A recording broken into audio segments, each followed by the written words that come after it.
Saudações, irmãos. Nós estudaremos nesse momento mais uma vez a Palavra de Deus. Este que é dia 14 de junho de 2020. Nós vamos estudar a nova vida em Jesus, à luz do texto que se encontra na Epístola de Paulo aos Filipenses, no capítulo 4, nos versos de número 1 a 7. Portanto, Epístola de Paulo aos Filipenses, capítulo 4, versos de 1 a 7. Eu farei a leitura. Se puder acompanhar em suas Bíblias, diz assim a palavra de Deus. Portanto, meus irmãos, amados e muito saudosos, minha alegria e coroa, sim, amados, permanecei deste modo firmes no Senhor. Rogo a Evódia e rogo a Sintique, pensem concordemente no Senhor. A ti, fiel companheiro de jugo, também peço que as auxilies, pois juntas se esforçaram comigo no Evangelho, também com Clemente e com os demais cooperadores meus, cujos nomes se encontram no livro da vida. Alegrai-vos sempre no Senhor, outra vez vos digo, alegrai-vos. Seja a vossa moderação conhecida de todos os homens, perto está o Senhor. Não andeis ansiosos de coisa alguma. Em tudo, porém, sejam conhecidas diante de Deus as vossas petições pela oração e pela súplica, com ações de graças. E a paz de Deus, que excede todo o entendimento, guardará o vosso coração e a vossa mente em Cristo Jesus. Vamos fazer uma oração? Pai, em Tua presença, ó Deus, nós agradecemos, ó Pai, pelas bênçãos derramadas sobre a nossa vida. Agradecemos pela Tua palavra que é viva e eficaz e que se encontra diante de nós, na qual acabamos de ler. Te pedimos, ó Pai, fala ao nosso coração através do Teu Santo Espírito que habita em nós. Dirige nossos passos, guia a nossa vida no caminho que devemos andar. Abre, ó Deus, o nosso entendimento para compreendermos a mensagem do Senhor e colocarmos em prática em nossa vida. Seja conosco nesse momento, ó Deus, de estudo da Tua palavra. Oração fazemos em nome e no amor do Teu Filho amado Jesus. Amém. Desculpa. Então, a nova vida em Jesus. Quando nós pensamos no vidro, e nós pegamos para reciclar o vidro, a gente então pega ele pode estar quebrado ou não, e leva então para o centro de reciclagem. Ali ele vai ser então moído mais, vai ser lavado, vai ser derretido para que seja feito a partir disso algo novo. Essencialmente, continua sendo vidro. Mas ele depois de passar por todo esse processo, ele adquire uma nova função. Semelhante a essa questão, nós podemos pensar na nova vida com Jesus. Nossa vida antiga é quebrada, ela é lavada e ela é regenerada pelo sangue do Cordeiro. E somos feito algo novo, vasos de honra, de glória, A palavra de Deus vai trazer essa ilustração para nós. Portanto, a nossa vida, ela é desfeita, nós essencialmente ainda somos os mesmos, no sentido de somos seres humanos, continuamos seres humanos. Mas nossa vida, espiritualmente falando, é completamente transformada. Somos lavados, regenerados pelo sangue do Cordeiro. Somos feitos, portanto, algo novo e útil para o reino de Deus. No versículo 1 desse texto, Paulo expressa sua alegria com a amada igreja que se reúne em Filipos, a igreja dos Filipenses. E ele inicia falando num tom imperativo, dizendo, permaneçam firmes no Senhor. Permanecer firmes no Senhor significa andar firmemente nos caminhos do Senhor. É assustador como vemos um grande número de cristãos que ao longo da vida com Deus vai relaxando o seu relacionamento com o Pai. Alguns julgam já saber tudo, outros que já mudaram o que era necessário e em si mesmados começam a se afastar do caminho do Senhor. Pouco a pouco, ao invés de permitir que a palavra de Deus transforme todos os aspectos de sua vida, começa a trazer à tona novamente velhos costumes, manias, prazeres pecaminosos, relativizando assim a vida com Deus para viver os seus próprios ideais.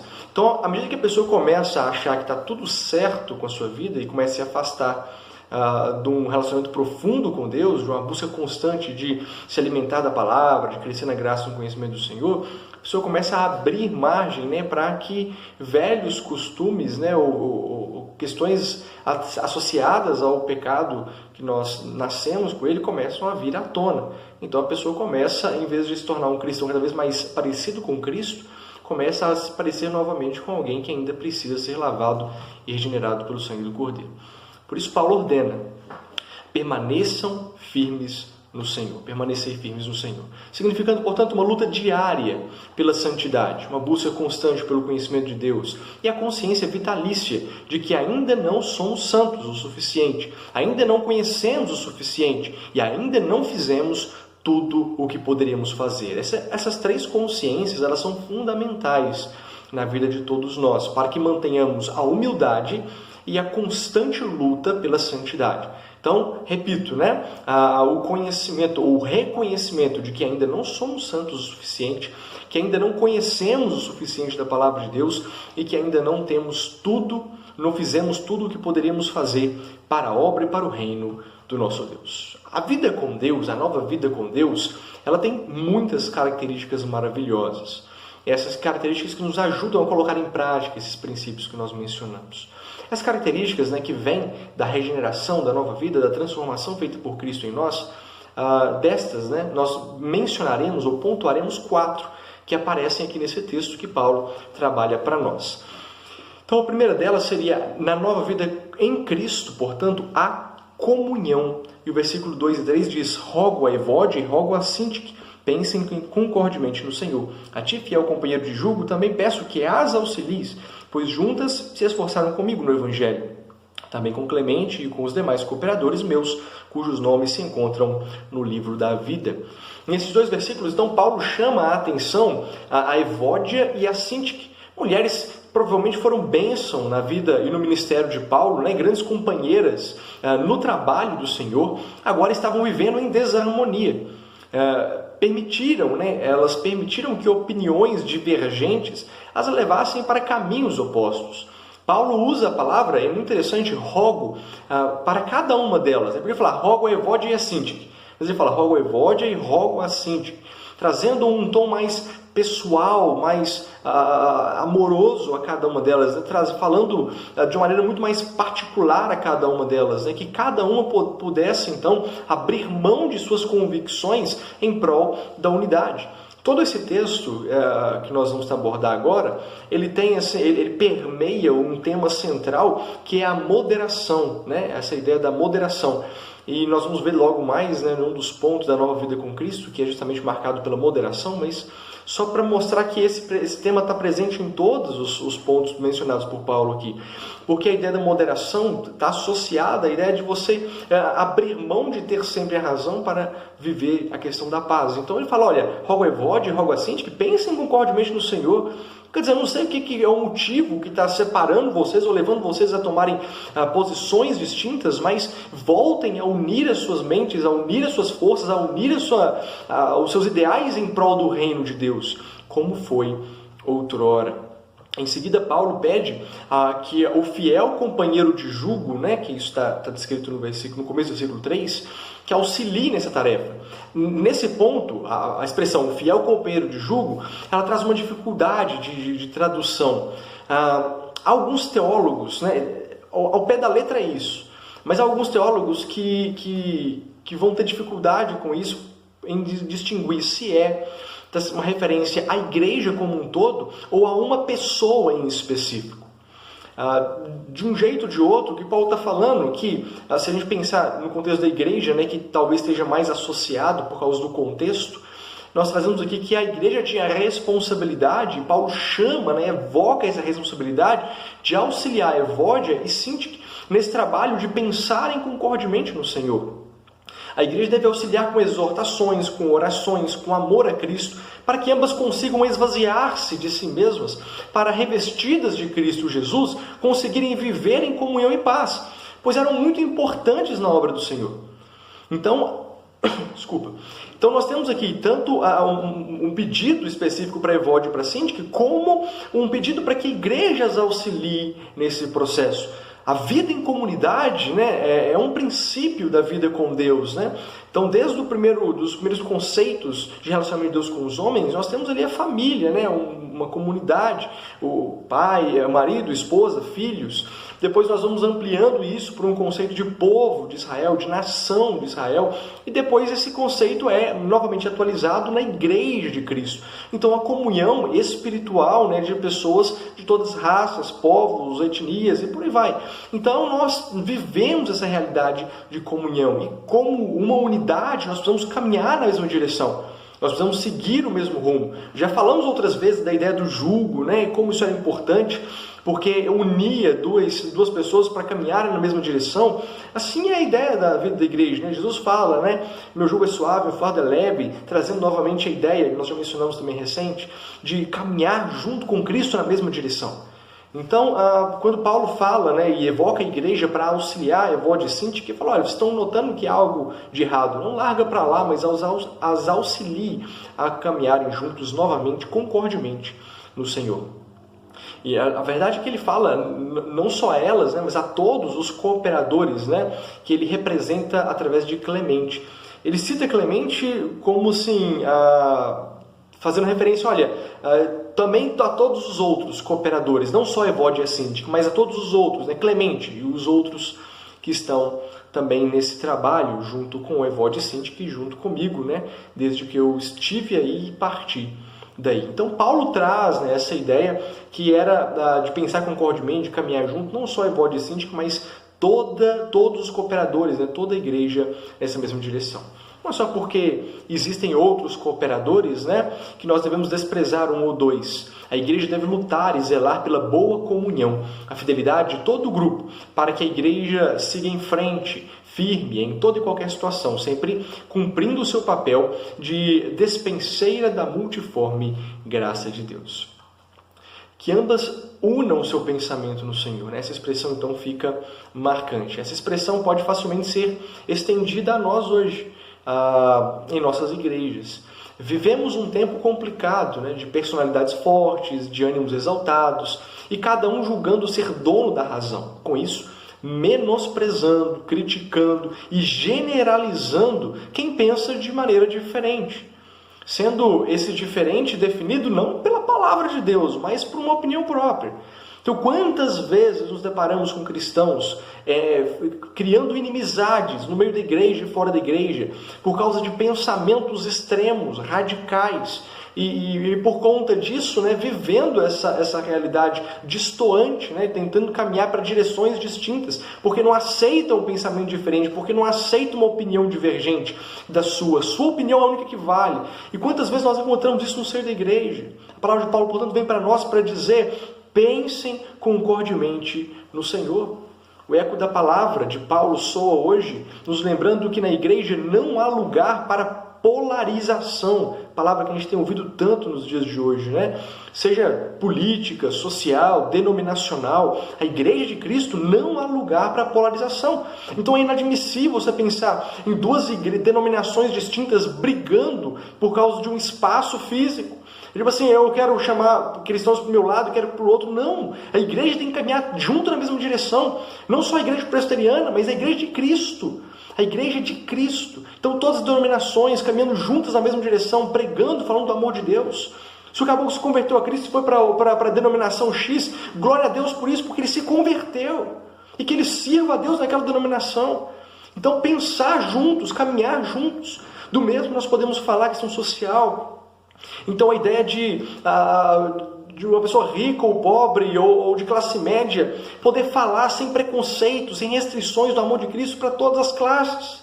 Porque às vezes nós vemos muito isso, né? Uma crítica exacerbada com pessoas com muito dinheiro, contra pessoas com muito dinheiro, ou uma crítica exacerbada contra pessoas com dinheiro nenhum, e fica aquele jogo, né, de crítica com relação à roupa, à postura, a uma coisa que a pessoa compra ou deixa de comprar. Quer dizer, a Bíblia fala que não tem que se apegar a esse tipo de coisa, mas pensar concordemente no Senhor. Quer dizer, nós temos que unir as nossas forças em prol do reino de Deus.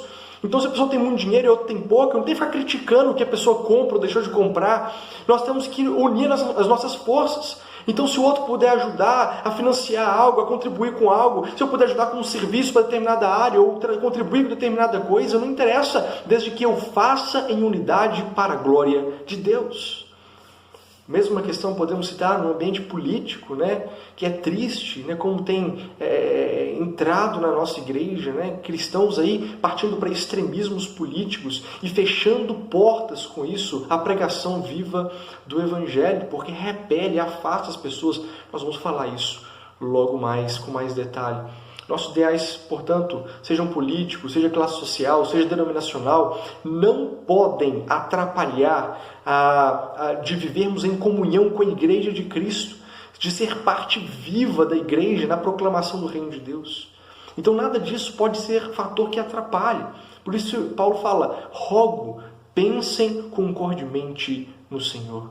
Então unam seus pensamentos, unam as suas forças para pregarem, para viverem, para crescerem espiritualmente em prol do reino de Deus e em Cristo Jesus. Então o primeiro ponto, né, a primeira característica da nova vida com Cristo, na nova vida com Cristo há comunhão.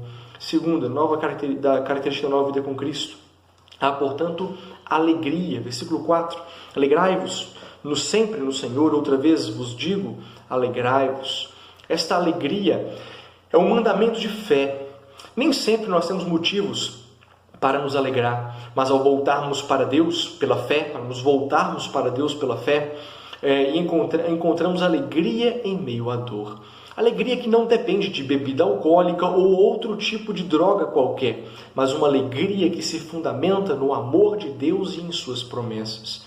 Uma alegria que não depende de você conhecer o seu futuro, mas depende de você confiar que o seu futuro está nas mãos de Deus. Uma alegria que não depende de você, pois ela se fundamenta em Deus e no próximo. É interessante quando nós pensamos nessa alegria. Essa alegria ela tem dois aspectos. Primeiro, do nosso futuro, nós confiamos e descansamos em Deus, então temos paz. Essa paz gera alegria. Essa paz nós vamos mencionar logo mais novamente. E a outra questão desse desdobramento dessa alegria é que a alegria do cristão em si está em fazer o próximo feliz. Então, de poder compartilhar a alegria de Deus com aquele que está próximo. E eu me sentir feliz em ver o meu próximo feliz. Essa alegria é fundamentada no amor ao próximo como a mim mesmo. Então, fico feliz em fazer o outro feliz. Uma alegria que, por vezes, é silenciada pela dor, de fato, pelo choro, mas certamente ressurge pela manhã. Salmo 30, versículo 5.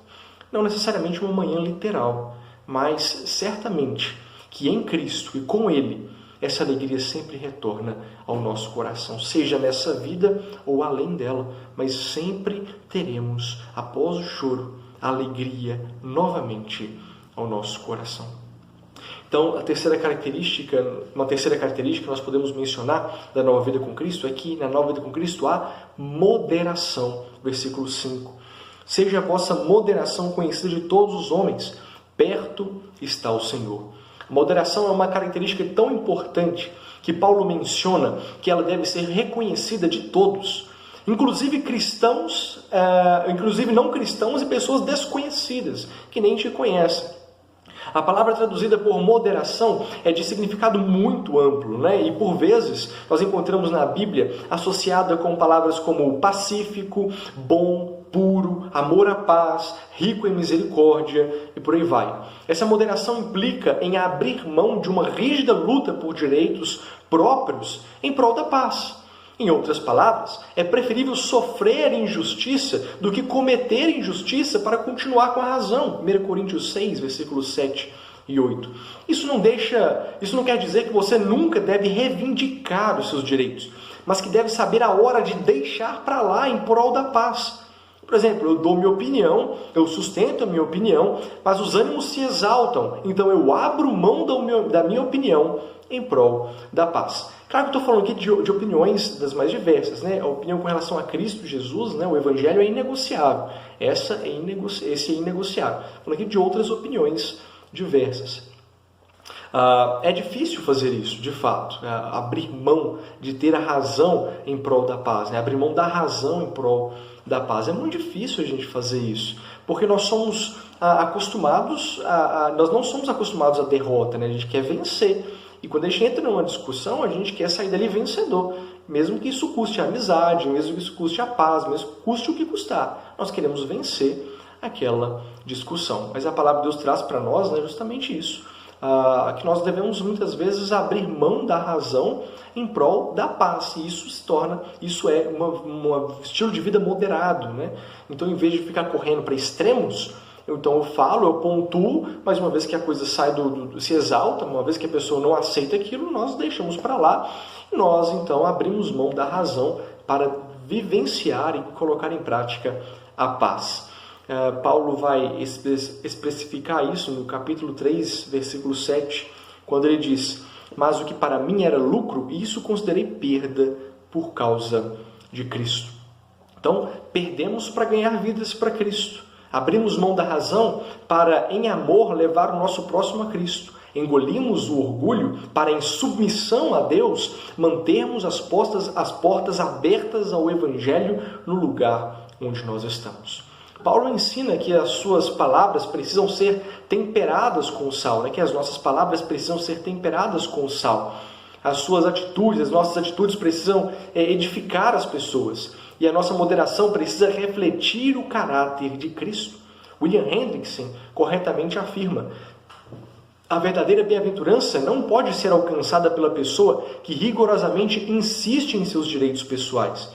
O cristão é aquele que crê ser preferível sofrer a injustiça a cometer uma injustiça, Citando novamente 1 Coríntios 6:7.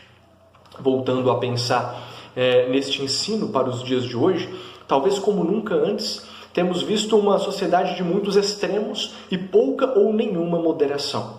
E mesmo dentro da igreja, não é difícil encontrarmos pessoas com gênios fortes, alimentados por opiniões pessoais de ideais políticos ou classe social, ou ainda denominacional, que por conta da falta de moderação acabam por dificultar a pregação do Evangelho. Dificultam porque extremos costumam repelir extremos e as outras pessoas. Ou seja, um esquerdista, extremista para o lado da esquerda, ele vai ter dificuldade de pregar do amor de Deus e sustentar um diálogo cristão com alguém direitista, porque o ideal político acaba afastando as pessoas que pensam de maneira diferente, quando ele é de uma maneira não moderada, trabalhada por essa pessoa. Um crente, da mesma forma, um crente legalista vai ter a mesma dificuldade, às vezes, de levar o amor de Cristo para uma pessoa que é neopentecostal e ainda precisa ouvir o Evangelho. E por aí vai. O extremismo mata, discrimina, isola, repele as pessoas com pensamentos diferentes. Por isso, Deus nos manda ser conhecidos pela moderação. Toda atitude extrema, todos os extremismos que nós encontramos, eles são extremamente prejudiciais. É muito fácil de falar do radicalismo. O radicalismo ele leva a prejuízos terríveis, não traz uma coisa boa. Então nós somos cristãos, mas temos que ser cristãos moderados.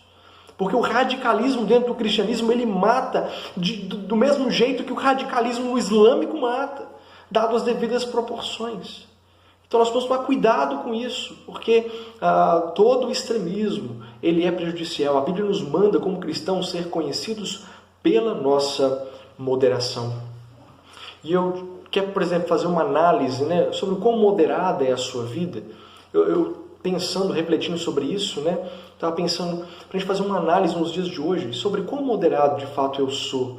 Às vezes, quando a gente olha para nós mesmos, a gente não enxerga esses extremismos, a gente acha que está tudo certo.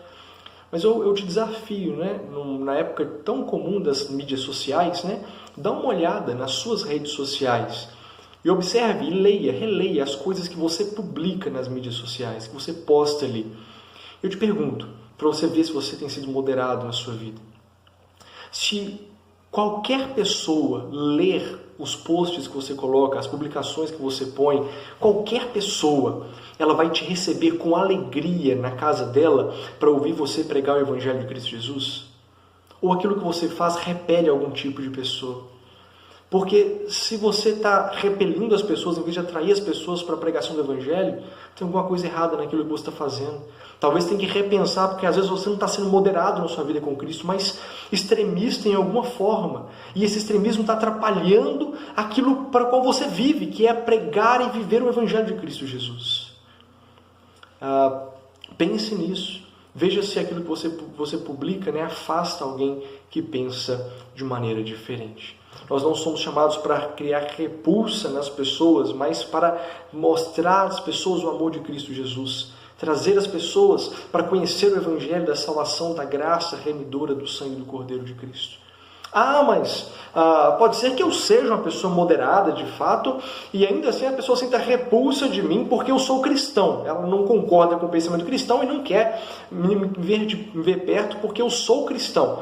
Uma pessoa moderada que não parte para extremos nenhum, mas por causa de ser cristão a pessoa não quer a proximidade de mim. E aí como é que fica? Bom, a Bíblia ela fala sobre isso, né? Ela nos ensina em Romanos 12, 18, se possível, quando depender de vós, tende paz com todos os homens. E também, 1 Pedro 3,11, apartes do mal, pratique o que é bom, busque a paz e empenhe por alcançá-la. Repare então, naquilo que depender de vós, né? Naquilo que é possível que você faça, busque a paz e empenhe para alcançá-la. E aparte de mal e pratique o que é bom.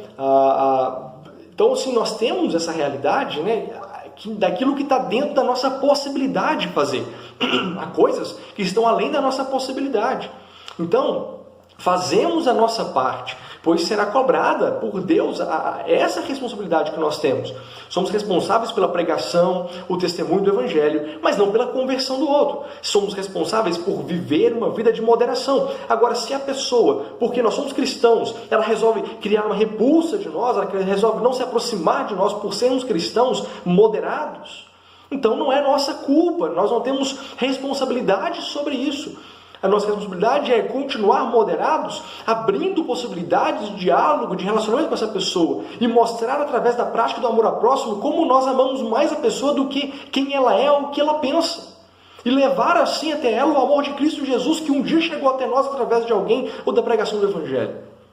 Então nós temos que ser conhecidos pela moderação e na condição de moderados, criarmos então um amplo leque de possibilidades de pregarmos o Evangelho para toda e qualquer pessoa que puder se chegar a nós a ouvir ou a entender a mensagem que está sendo anunciada.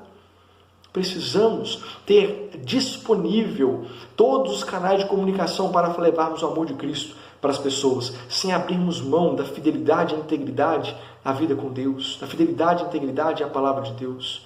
Então nós não negociamos valores e princípios cristãos, mas nós, em moderação, devemos levar o amor de Cristo para o maior número de pessoas possível. Naquilo que depender de nós, nós buscamos, nos empenhamos pela paz. Naquilo que depender de nós, nós fazemos a palavra de Deus de acordo com a palavra de Deus. Então, aquilo que Deus nos ensina, nós fazemos de acordo com aquilo que Ele está nos ensinando para vivermos para a glória do Senhor Jesus Cristo. Portanto, se outro cria empecilhos à pregação do Evangelho, eu vou me esforçar para pregar assim mesmo. E se com todo o meu esforço isso não foi possível, fique em paz. Ore a Deus, né? Fale com Deus, entrega essa realidade diante do Senhor. Você tem feito a sua parte. Se Deus quiser, em algum momento o outro vai parar para te ouvir.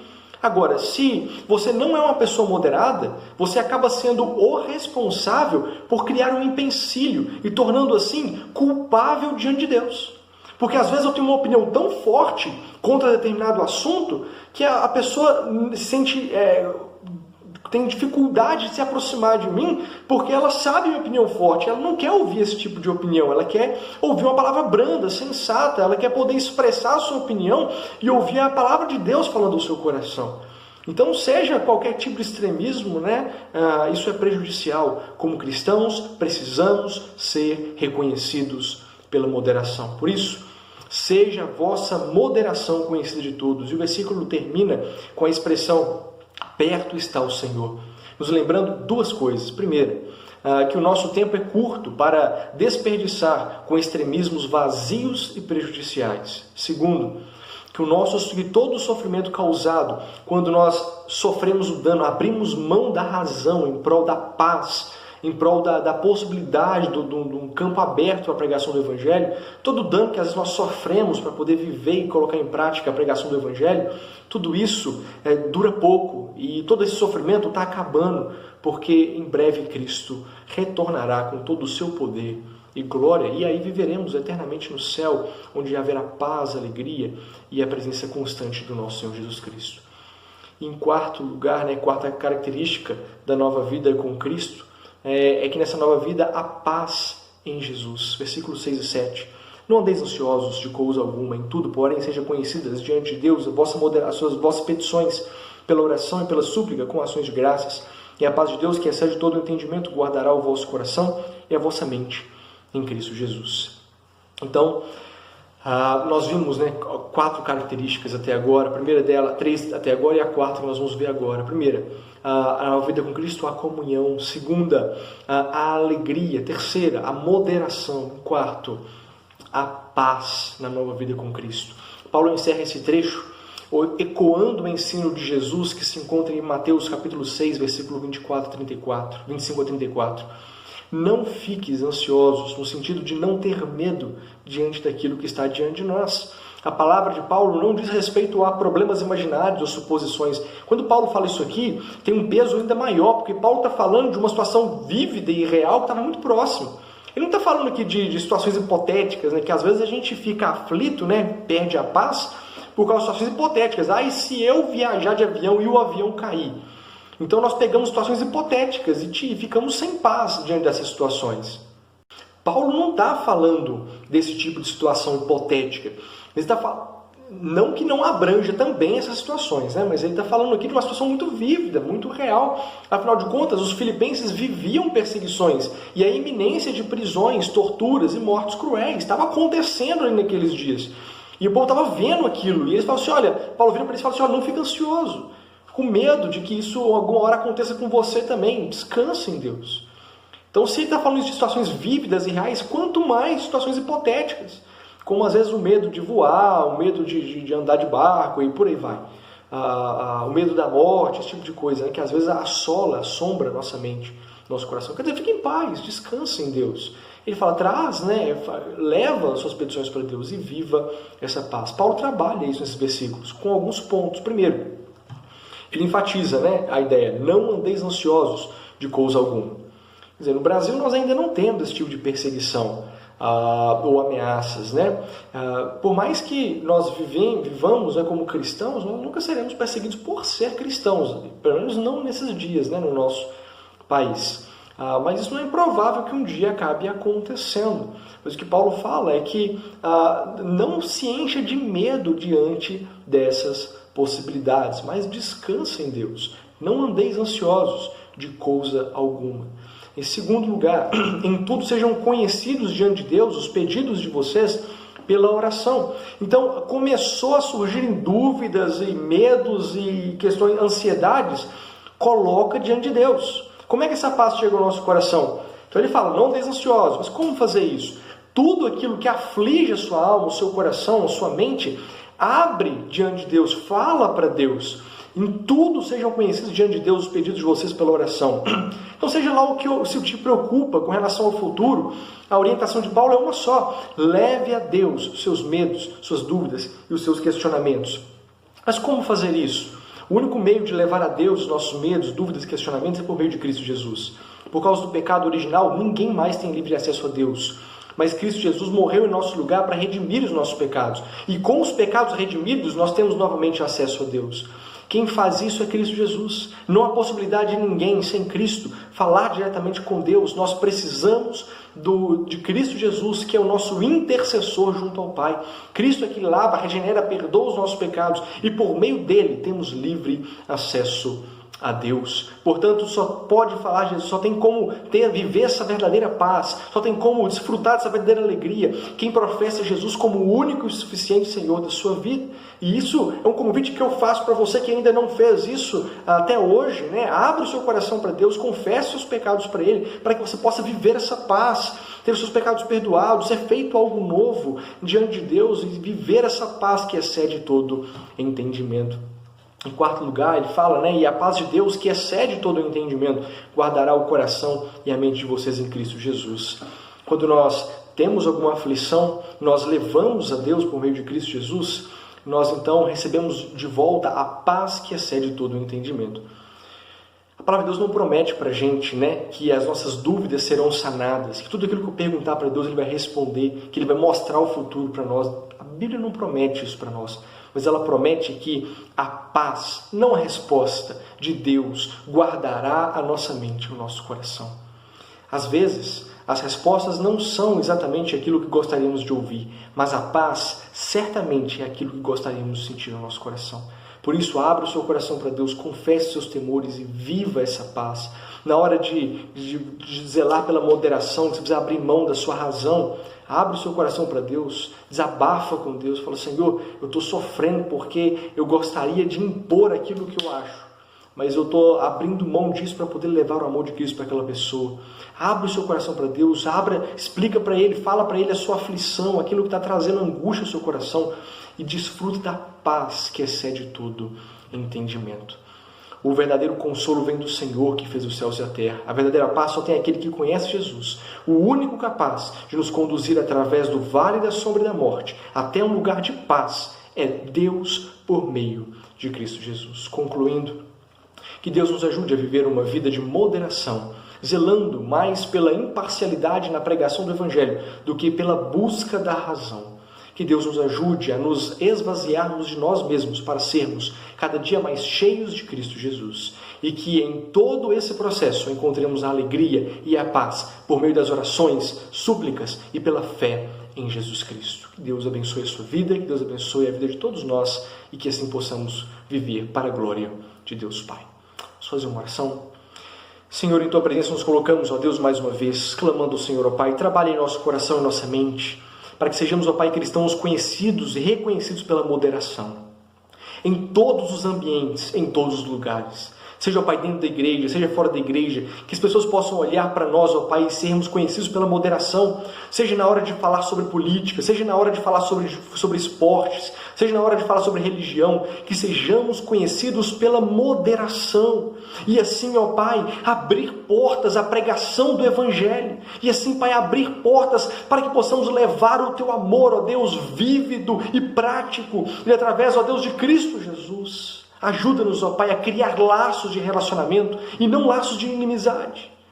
Ó Pai, se hoje vivemos uma realidade extremista, seja em qualquer ambiente que for, quebranta o nosso coração, trabalha na nossa mente, para que sejamos, ó Pai, conhecidos pela moderação, para que voltemos a um estado de moderação, para que possamos, ó Pai, entender que o mais importante na nossa vida não é ter razão, mas é sermos pregadores vívidos e testemunhas eficazes do Teu Evangelho, do reino do Senhor. Seja misericordioso para conosco, ó Pai, precisamos do Senhor, porque não é fácil viver dessa forma. Mas, ó Pai, precisamos viver assim, para a honra e para a glória do Teu santo nome. Trabalhe em nosso coração e através de nós. A oração fazemos em nome e no amor do Teu Filho amado Jesus. Amém. Deus abençoe sua vida, um bom restante de noite, uma boa semana. Até a próxima com a graça de Cristo Jesus.